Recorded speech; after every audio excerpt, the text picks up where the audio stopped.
How true, Miss Catherine Bernardo and Daniel Padilla. Ito palang tunay na dahilan kung bakit nagmamadaling umuwi. Let's talk about this event dahil hanggang sa ngayon ay pinag-uusapan pa rin po ito sa social media dahil sa napakagandang register nitong si Miss Catherine Bernardo habang ginagawa niya yung kanyang solo na pagkanta, no, kung saan nagbigay din ng solo number si Mr. Daniel Padilla during this time. Pero ito po ay taping po ito at mapapanood po ito soon, no, in celebration of love, joy, and hope, no, kanila pong tema this year. So naging talk of the town si Miss Catherine, si Mr. Daniel Padilla dahil po sa mga ganap na ito. Pero mas pinag-usapan din ang ilan sa mga pinakita ni Miss Catherine dito kasi kitang-kita mo sa mga mukha niya na talagang parang wala siyang pinagdaanan ganon, pero ramdam na ramdam din ng ilang mga fans ang tensyon, no, sa mga kaganapang ito. Syempre kasi for the longest time, ito na ulit, no, another time or another year na kung saan present nga si Catherine at si Daniel Padilla. Pero this time is kakaiba na yung sitwasyon. Kung dati po is nung unang pagkikita nila pagkatapos ng breakups is parehas po silang walang nalilink na mga boy and girl. Ngayon po si Daniel ay nalilink kay Miss Kayla Estrada. Si Catherine naman ay nalilink sa isang politiko. So medyo may malaking kaibahan, no, sa mga ganap noon at sa ganap ngayon. So dahil dito, all eyes for Catherine and Daniel Padilla, lalo na po sa mga huling tagpo kung saan nagkaroon sila ng photo ops, no? At makikita natin dun po sa likod na yun kung saan dun din po yung exit nung nasabing place, no? So dahil dyan, iniintriga po ng lahat kasi hanggang sa ngayon pinag-uusapan, meron pa nga po mga tao sa Facebook na talagang tinatag pa talaga nila yung Facebook page ko para po ipakita na yung girl daw di umano at patunayan na ang girl na nag-aantay doon sa car ni Mr. Daniel Padilla ay walang iba kundi si Miss Kayla Estrada. So upon checking, nung check po natin, meron po kasing iba't ibang angulo yan, no, na nakita natin. Pero meron pong mga chika na lumabas na itong si Catherine Bernardo at Daniel Padilla di umano ay nag-iiwasan dito po sa nasabing event. Sabi po ng ilang mga news, gaano katotoo na nag-iwasan daw umano ang dating magjowa na sina Catherine Bernardo at Daniel Padilla. Nangyari raw ang insidente sa taping ng Christmas special ng Kapamilya Network na ginanap sa ABS-CBN. May chikang sobrang engrossed daw si Catherine nakausap si James Reid na bagong love team partner niya sa isang seryeng ipapalabas next year, which is po yun, normal yun kasi yun po ay soft launch na masasabi natin for Catherine.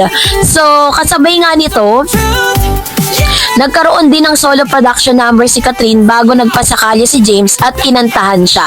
Sa kaso naman daw ni Daniel, nagsample din ito sa kanyang solo performance. May nag-spill ng tea na rin na after the performance ay nakita si DJ na hinatid sa kotse ang rumored girlfriend na si Kayla Estrada. Kaya naman pala lumabas na deadman na siya sa kanyang ex. So yun po ang lumalabas. Ito po yung mga videos kung saan tinatag po nila yung aking Facebook page para patunayan na kung saan nagmamadali ngang umalis itong si Mr. Daniel Padilla.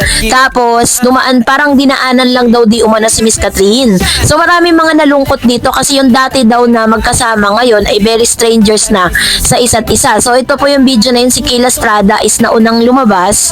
Sumunod po si Mr. Daniel Padilla. Pero this time naka-jacket pa siya ng ng medyo green, no? Tapos si Miss Kayla naman is naka-jacket din siya ng red.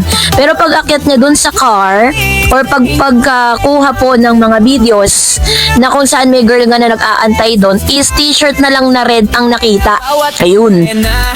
And then rin siya, nakakaki na pantalon. And sa pag-check po natin, ipa-fact check natin na kahapon is yan nga po pala talaga mismo ang suot ni Miss Kayla Estrada. So posible nga talaga na si Miss Kayla ang namataan sa loob ng car. Kaya daw nagmamadali si Daniel kasi nag-aantay sa kanya yung kanyang girlfriend di umano, no? Kasi hindi pa natin pwedeng i-confirm, wala pa naman pong tahasang pag-amin mula kay Mr. Daniel Padilla and Miss Kayla Estrada na talagang sila po ay magjowa na. Kaya kino-consider pa rin natin sila as a single, no? Katulad ni Miss Catherine, wala pa rin naman po talagang tahasang pag-amin mula kay Catherine na talagang na sila, magjowa na sila ni Mayor, no? Yun po kasi yung rumored boyfriend ngayon ni Miss Catherine. Meron din po mga rumor na lumabas na meron daw di umanong sumundo kay Catherine.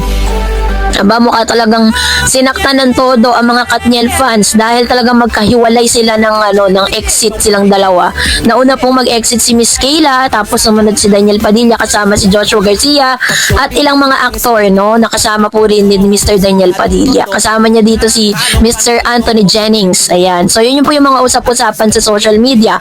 So, gusto lang patunayan ng mga Kainiel na it was Kayla Estrada na yun nga, hinatid nga daw sa sasakyan, yun po yung chika.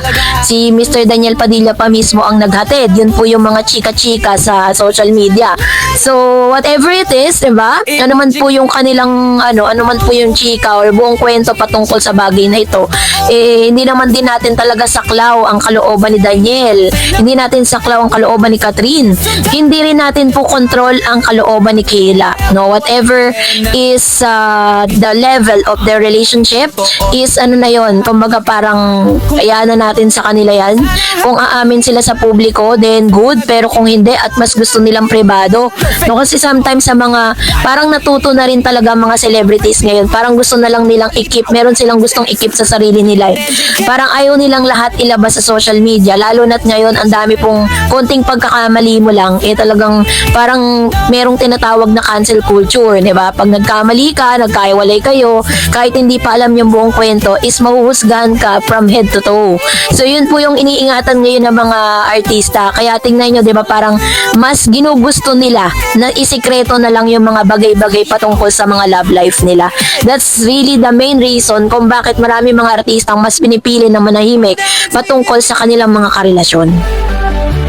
And that's it for today. For more videos and updates, please don't forget to like and subscribe, and please don't forget to follow my Facebook page, Dareds TV and Dareds Channel. God bless everyone! Kapag showbiz chismis, dito ka na